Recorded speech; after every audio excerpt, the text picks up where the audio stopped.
ये तो हम सभी जानते हैं कि सांप की जीभ आगे से दो हिस्सों में बटी हुई होती है, किंतु ये ऐसी क्यों होती है, इसका वर्णन महाभारत में उल्लेखित है।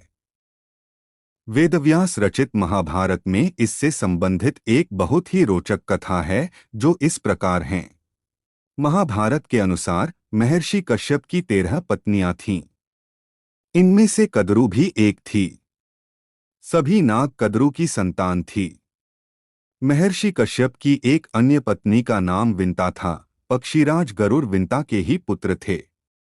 एक बार कद्रू और विंता ने एक सफेद घोड़ा देखा। उसे देखकर कद्रू ने कहा कि इस घोड़े की पूंछ काली है, और विंता ने कहा कि घोड़े की पूंछ सफेद है।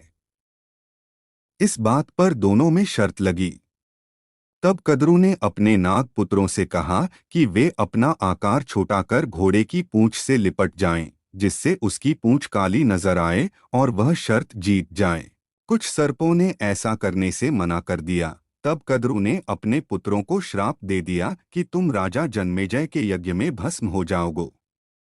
श्राप की बात सुनकर सांप अपनी माता के कहे अनुसार उस सफेद घोड़े की पूंछ से लिपट गए, जिससे उस घोड़े की पूंछ काली दिखाई देने लगी। शर्त हारने के कारण विंता कद्रू की दासी बन गई।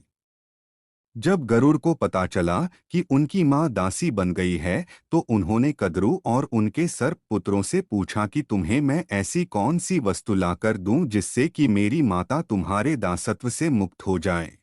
तब सर्पों ने कहा कि तुम हमें स्वर्ग से अमृत लाकर दोगे तो तुम्हारी माता दासत्व से मुक्त हो जाएगी। अपने पराक्रम से गरुड़ स्वर्ग से अमृत कलश ले आए और उसे कुशा यानी एक प्रकार की धारदार घास पर रख दिया।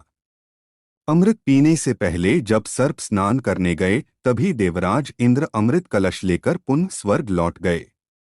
यह देखकर सांपों ने उस घास को चाटना शुरू कर दिया जिस पर अमृत कलश रखा था।